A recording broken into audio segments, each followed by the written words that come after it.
IMF mission के FBR, वजारत खजाना और स्टेट बैंक से तकनीकी सतह के मुज़ाकरात खत्म हो गए। अब पॉलिसी सतह के मुज़ाकरात पीर से शुरू होंगे। ज़राए के मुताबिक तकनीकी सतह के मुज़ाकरात में FBR ने IMF मिशन को टैक्स महसूलात पर मुतमईन किया।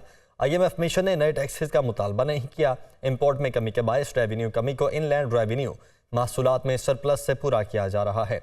पॉलिसी सतह के मुज़ाकरात में वजारत खजाना, FBR, स्टेट बैंक और वजारत तवानाई के साथ होंगे।